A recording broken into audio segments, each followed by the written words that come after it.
Hi, my name's Tanya Beard, and I am here today, mostly because the obvious answer, I have children, and so I'm more naturally inclined to think about the trauma that would be induced by them being separated from me being separated from them, and so that natural empathy that I wish that more people in our federal administration were able to access and utilize in a positive way instead of in a negative way. I feel strongly compelled to organize this event today on behalf of all of our community members here who are dealing with fear every day also under this federal administration, and to really bring things into the heart of community, to us embracing one another in the spirit of unity, or unidos, as we would say, and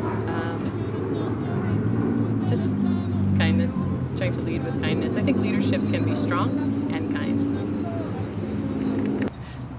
So some musicians came into town from Pittsburgh. They're playing at Dudley's Bookstore tonight. They're a band named Two of a Kind, and they contacted me through the website, and they were asking this morning when they got here a little bit about the community and the gathering, possibly the question about any possible counter-protesters. And I told them that this is a very conservative community with conservative roots.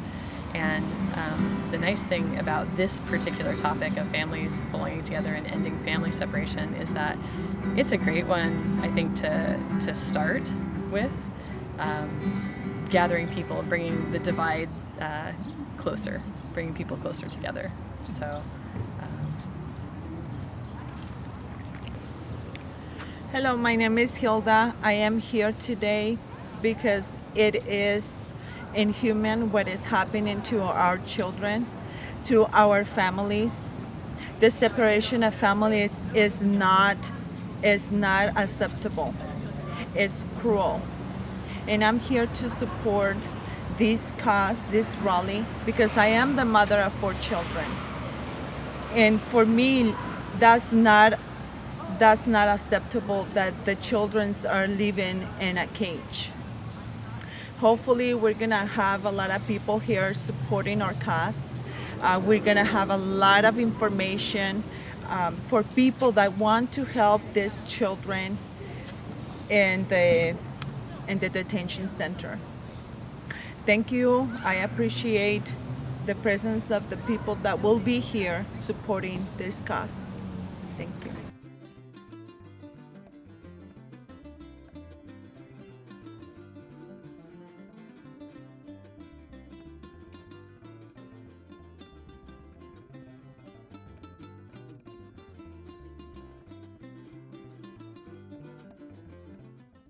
Good morning, everyone. I'm Oscar Gonzalez. I'm the Empowerment Programs Manager with the Latino Community Association of Central Oregon.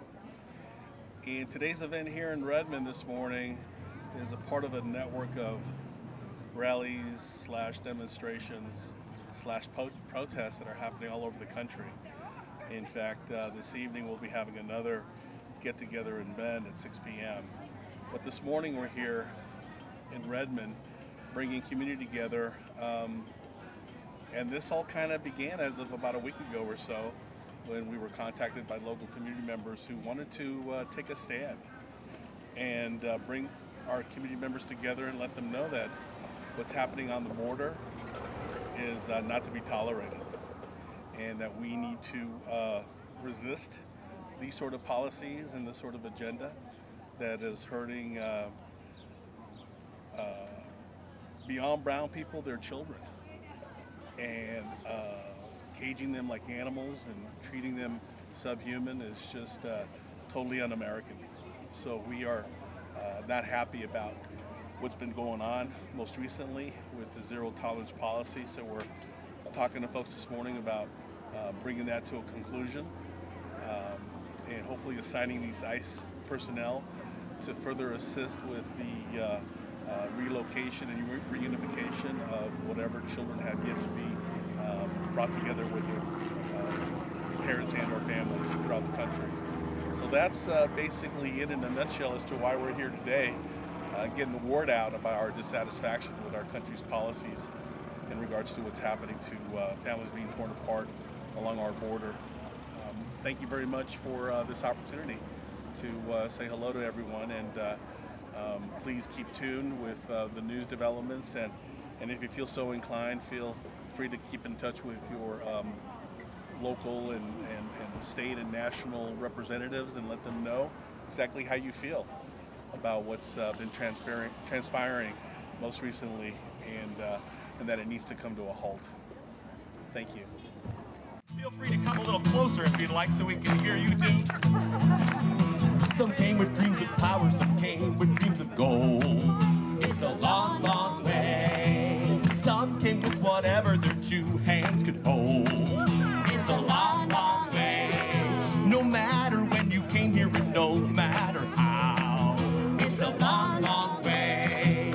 We're all in the same boat now. It's a long, long way. It's a long way. It's a long way. With many miles behind us. It's a long way. With many more to go. It's a long Way till tomorrow finds us. It's a long, long way. Yeah. It's a long, long way. If you wanna go, you can't get there by yourself. Not by yourself. It's a long, long way. If you wanna go, you gotta take somebody else. Somebody else. It's a long, long way. It's a long, hard road. It's a long, steep It's a long, climb. steep climb. It's a long, long way. Reach back your hand, don't leave anyone behind. It's a long, long way. Sing it out with us. It's a long Way with many miles behind us. It's a long way. With many more to go. It's a long way till tomorrow finds us. It's a long, long way. Yeah. It's a long, long way.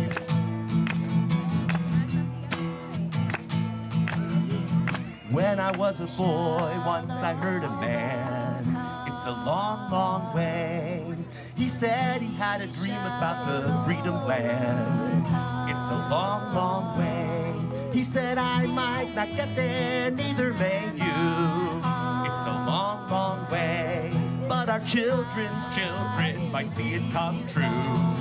It's a long, long way. One more time. It's a long way. With many miles behind us. It's a long way. With many more to go. It's a long Way till tomorrow finds us. It's a long, long way. Yeah. It's a long, long way. Yeah.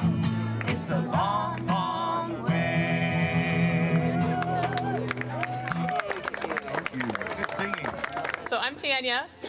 When I registered this event on behalf of our community and our Latino Community Association and all of our partners who do good work here, I want to say that within 2 days I had an email from David saying, "Can we play at your rally?" And I said, "Yes, you can." So they're playing later tonight in Bend at Dudley's Bookstore, and they are just here to. Oh, that was last night. I lied. That was last night. So, but they're here to play for us now, and I'm grateful for that. You guys can teach them about that when they come to the table, okay, Riley? My daughter's at the kindness table too. And there are a couple actions we'll talk about later today in the schedule events. I want to invite Oscar to speak really quickly and find out about language needs. Buenos días a todos. Muy bien, very good.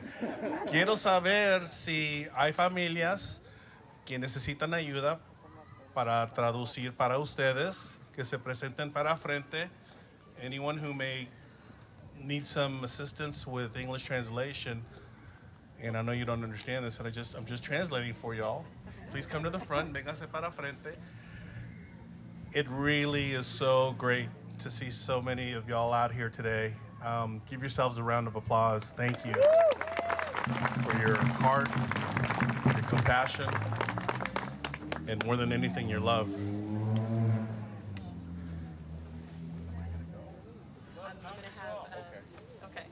So I'm going to give Ariadna. Ariadna is here. Her mom is Hilda with the Latino Community Association. She's going to lead us in our first chant this morning, which is a chant in Spanish. And can everybody give her a quick round of applause? She's a little nervous. El pueblo unido jamás Será vencido. Take a breath.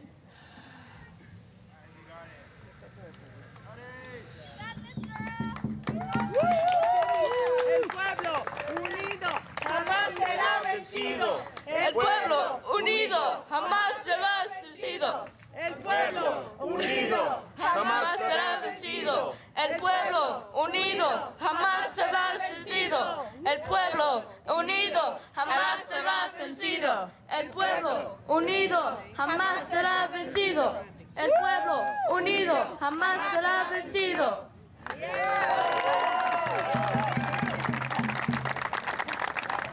Which, for those of us who are challenged bilingually, essentially we are stating the people united will never be defeated.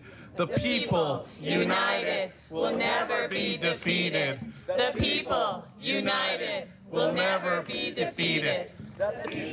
united will never be defeated. All right, all right. So let's switch back to Espanol.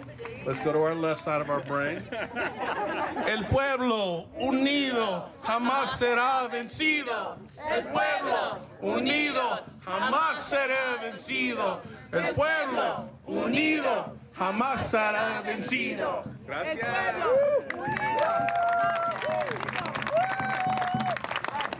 Good? All right, thank you. Wonderful. Great job. Okay, a quick word. So again, it's important to think about why we're gathering. And so the purpose of the gathering is, of course, to come together on behalf of our community, speaking out on behalf of our nation that we do not agree with the policy of separating families at our southern border. Am I right?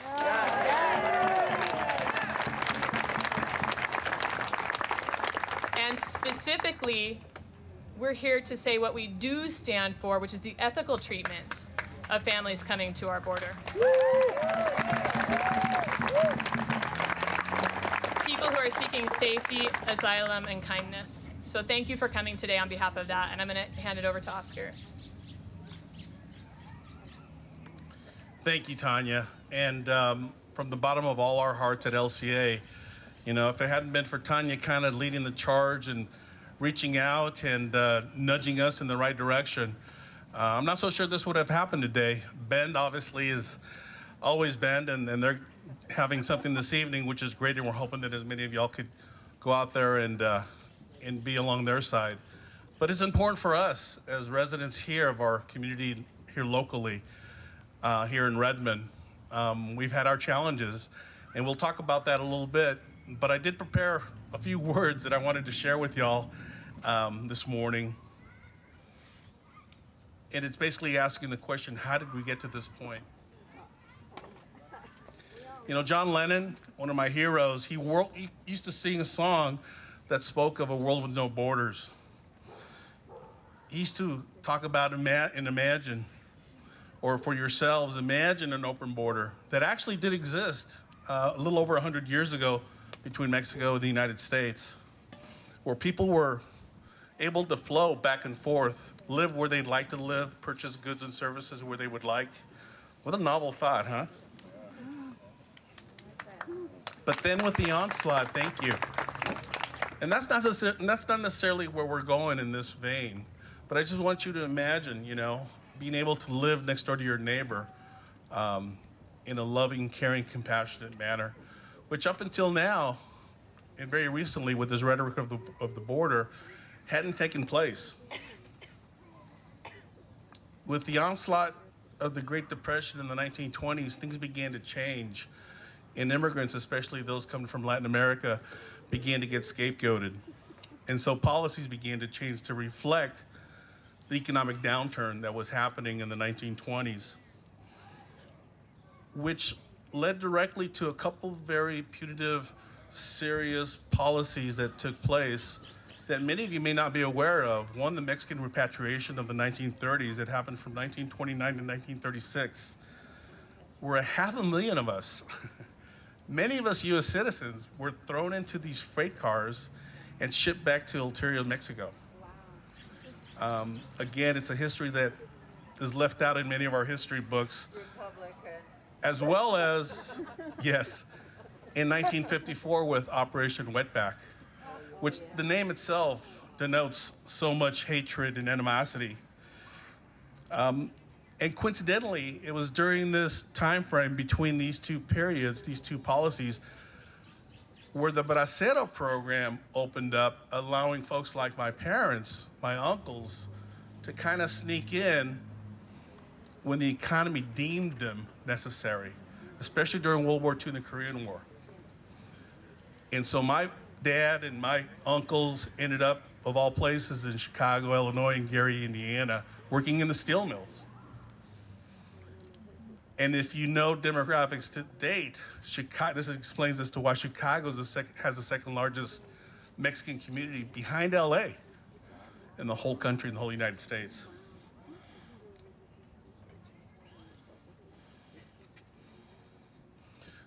So if we're students of our history, it's easily well noted that depending as to how our economy is doing, that has a lot to do with immigration policy.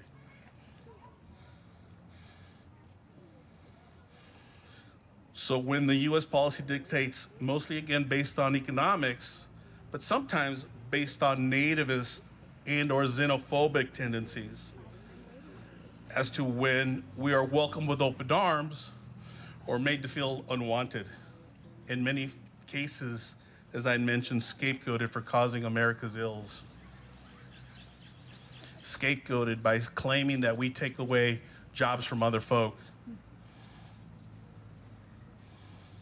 Criminalized, most recently, by being called rapists and murderers, members of gangs such as, infamous gangs such as MS-13, recently being dehumanized, demonized, referring to us as animals, causing some sort of infestation.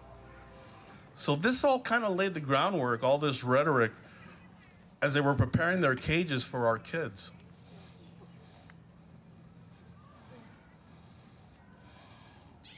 And then they rolled out the zero tolerance policy. And the common thread between the history of this past century and what's happening now, the common thread that runs throughout is this idea of fear against other folks that are different. And that fear is resounding. And once that fear has targeted someone other, and that other is defined and targeted, it gives the dominant society permission to subjugate us, to relegate us to a second-class citizenship, to oppress those, to be oppressed by those others who are part of the dominant culture. I'm here to tell you this morning and to remind you that there's nothing to fear about us brown folk.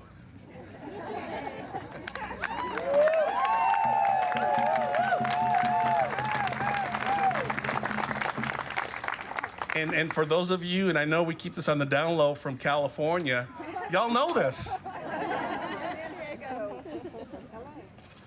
LA. We remain hardworking, respectful, usually.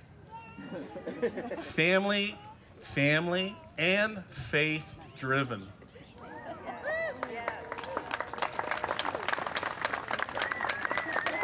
I believe that this entire world, our country, even this blessed state of Oregon has enough room for all of us.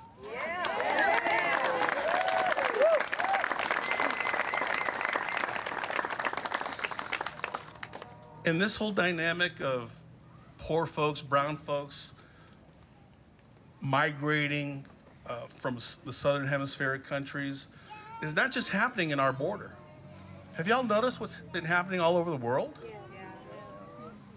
And the image that continuously bothers me, about a year ago, I remember moms on North Africa throwing their children into these boats that were waiting in the Mediterranean that would take them somewhere in Europe, who knows where. But just out of desperation, and that clicks with what's happening right now on the border. This pilgrimage that was used as a pretext to roll out the zero tolerance policy, this pilgrimage of asylum seekers that's been going on yearly, full of moms with their kids And I thought to myself, where are the dads? We know where the dads are at. They don't exist. They're, if not dead, part of a gang or a cartel or being persecuted. But again, they are not there. And so all the attention is focused on women with their children.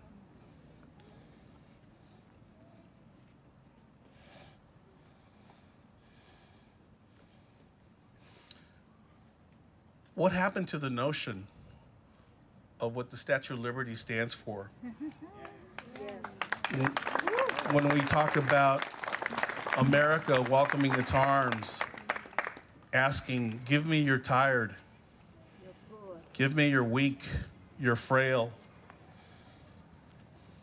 Which, if we remind ourselves, it's very much aligned with traditional Christian values that we find in Scripture about welcoming the stranger, feeding the hungry, protecting the weak and the most vulnerable.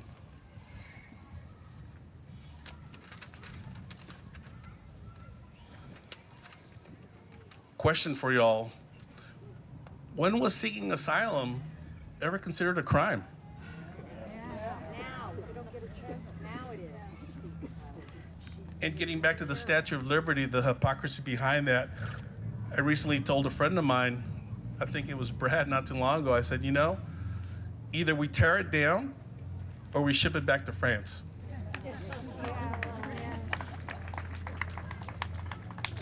The other thing that I wanted to mention to you is this concept of forced separation of children is nothing new in terms of policy or notion.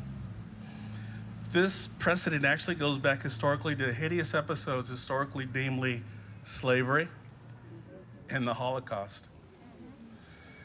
Currently, we house over 22,000 youth in these so-called detention centers located all over the country, not just in the southern border. We've added 2,000 more children and youth over this past month. So this policy of separating children from their parents, especially parents once they get picked up and placed on this fast track to be deported, what happens to those kids? So this has been happening for a while. And what's different, that's changed obviously, is that once the parents and the children are apprehended, they're prosecuted now. And they're forced into these detention camps. And now that they're having these proceedings to determine, you know, what's to happen, the kids are forced to go to these proceedings and there's no legal representation for these children. It's just makes no sense. And beyond that, and myself having worked for the Department of Human Services in Texas for many years, it astounds me that they didn't keep proper track or records of where these children came from. And exactly, and there's no plan, long-term plan for reunification, and that's why we're here.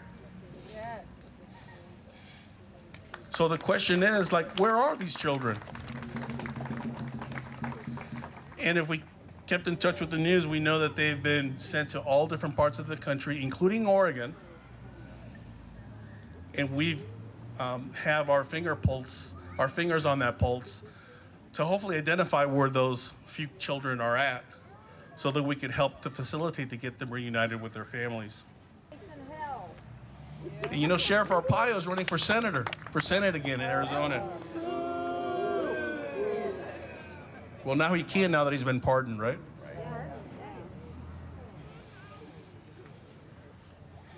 So we're here today to end the zero tolerance policy, shut down our detention centers, reunite our families now, permanently end family separation, and immediately reunify those that have been separated.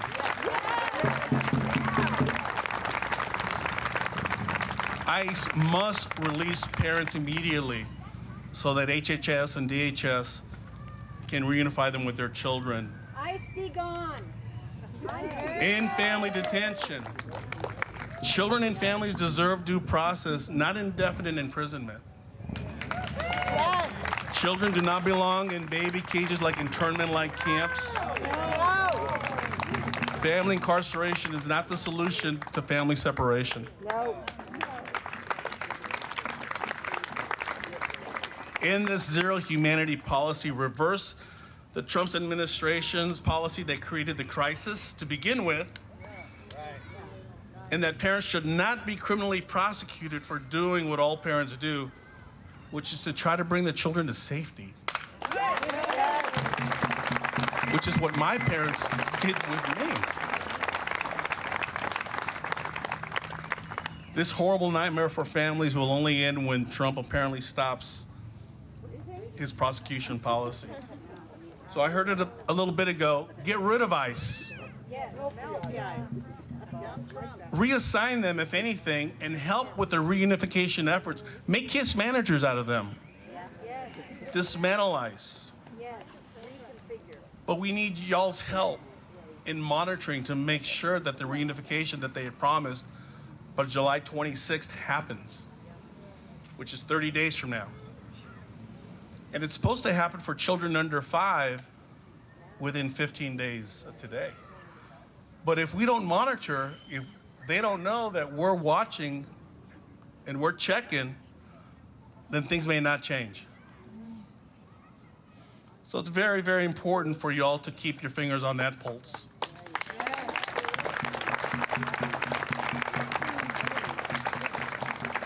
Please, please put pressure on Congress. Whatever phone calls, whatever letters, emails. Many of you who are artistic, maybe an art project, maybe some sort of street theater, maybe volunteering and helping the Latino Community Association, who ourselves are on the forefront in dealing with these issues. You could help us out with your time, whatever talent, whatever little bit of treasure. Goes a long way with LCA. I'm not sure if y'all are aware, but we really pushed the city of Redmond to become part of the Welcoming City Network last year.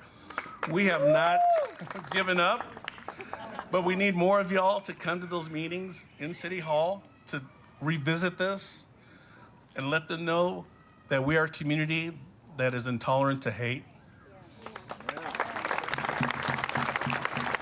That it's about compassion and loving our neighbor, as the good book says.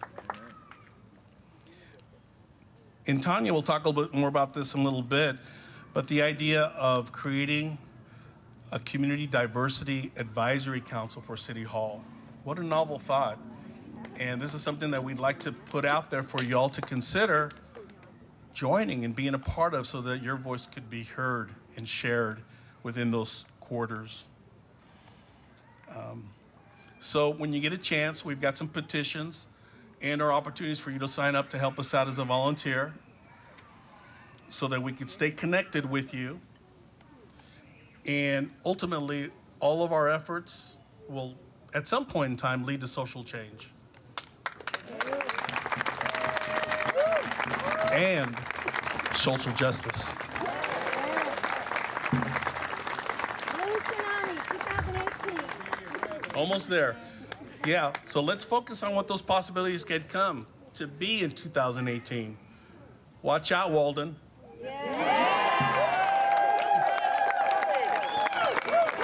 Who remain silent on DACA. Status of dreamers. Comprehensive immigration reform. But instead, last week, on the floor of the Congress, expounded his defense for a Yahoo from Burns who had taken over and made his home into a compound against the government. I don't know if you kept tabs with this. So he's willing to go out of his way for folks of that ilk, but not for our children, not for brown kids, right? And in case you missed this as well, we just came across this last week. The Trump administration is close to rolling out plans to identify those folks deemed or classified as public charges for items such as food stamps, WIC, Head Start programs, Even enrollment into public schools, low and reduced lunches, using any detected and or identified dings against a person, keeping many from tapping into whatever social services they might be able to obtain for their US-born child, and or may keep others from one day becoming legal permanent citizens or even US citizens at some point in time. So again, all of these policies are working against what we're all about here today. So please, if not your voice, let your heart speak for yourself and let your actions follow what your heart dictates. Thank you for being here. Thank you for the love that you're showing. And thank you for caring. Viva Redmond!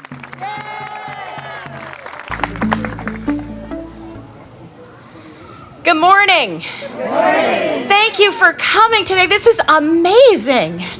My name is Eileen Kiley, and I'm running to represent Redmond and much of Deschutes County in our state legislature.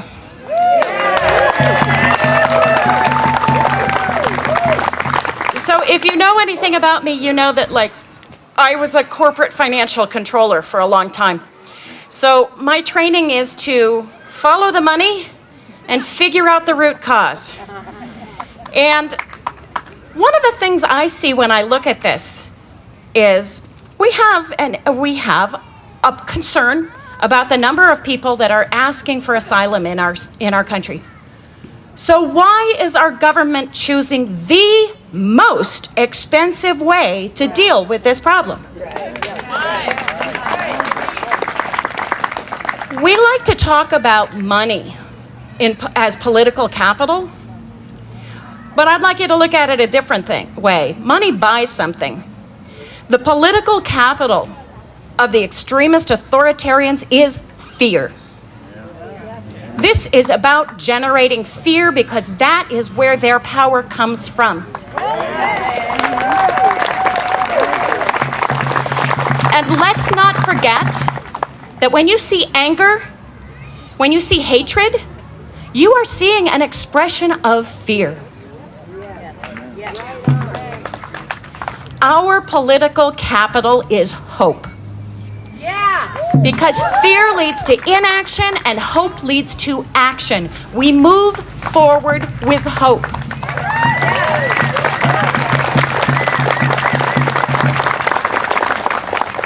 When I was a kid in school, they taught us that America was a nation of immigrants. And we studied our immigrant history. And all of us here are in America because somebody left their fear behind and moved forward in hope to come to this country. We owe it. We owe it to our immigrant ancestors to carry that forward. So, you may not want to run for office, but before you leave here today, I want you to talk to your neighbor about 3 to 5 things that you're going to do to make this better.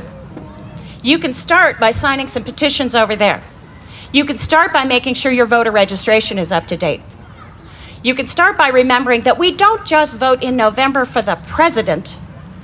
We vote every single election for every single candidate and every single issue, because the country that we have created together is a participation sport, and we need to get in there if we want to keep moving forward.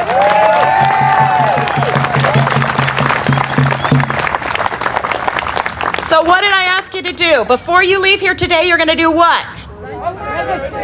You're going to a lot of things.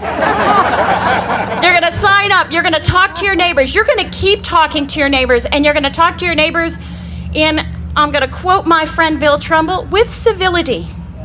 Because we need to win people over our side. We need to remind them that fear is not where we're headed. Hope is what moves us forward, and we need to work together to do that. So please get out there, talk to your neighbors, sign up, join a group that will help you build your community, and for goodness sakes, vote.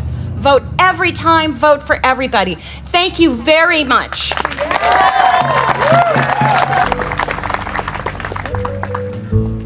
I'm James Cook. I'm candidate for Deschutes County Commissioner. And about a half hour ago, I had to tell my grandson why I was leaving his 4th birthday party. I realize the irony that I'm going to get upset about that. What I couldn't explain to him is why I'm really here. And I know he's one of the most precious things in my life, but the fact that he was born a white middle-class American doesn't make him any more special than any other child in this world.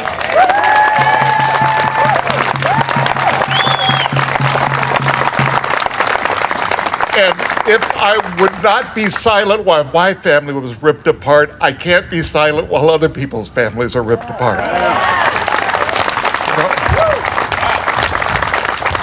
Jesus said, when you've done it to the least of these, you've done it to me. You know. And he made very clear what punishment was awaiting the people who would take advantage of and mistreat the poor, the powerless, the weak among us.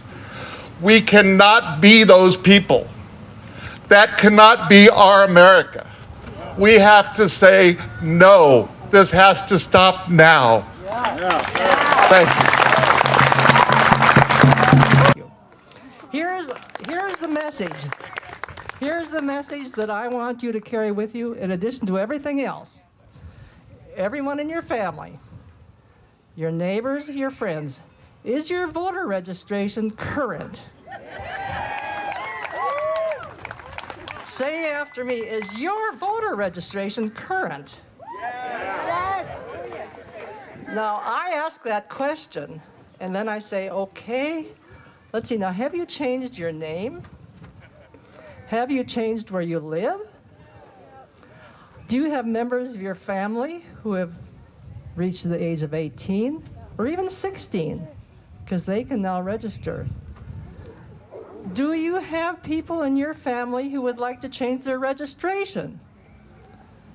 Or do you have people in your family and your friends and your neighbors and anyone that you talk with who says, I'm not sure. I'm not sure if I'm registered. I think I did, but I don't know. I've been voting for 50 years, more than 50 years, and I'm proud of that. But I'd like to meet you someday down the road and you would say to me, because of coming today, I have voted every single time since. It's our most important public service. Consider that. Our most important public service is to vote. And if we don't vote, then for the most part, we can't count on what's going to happen because we didn't register our position. So please, check your registration. And with me, say, is your voter registration current? Is your voter registration current? Now, if you need to have information for changing it, there are voter registration forms on the table over there. I got some from the clerk's office. I almost cleaned out their supply. So please help me get some more. And I wanted to teach y'all something that was made famous during the time of Cesar Chavez. Y'all know Cesar Chavez?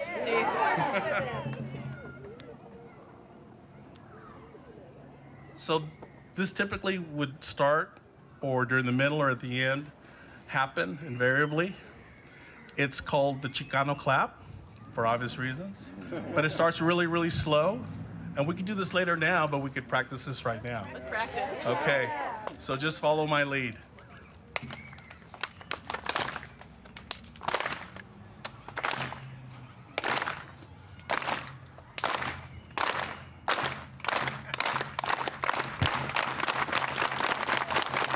¡Sí se puede!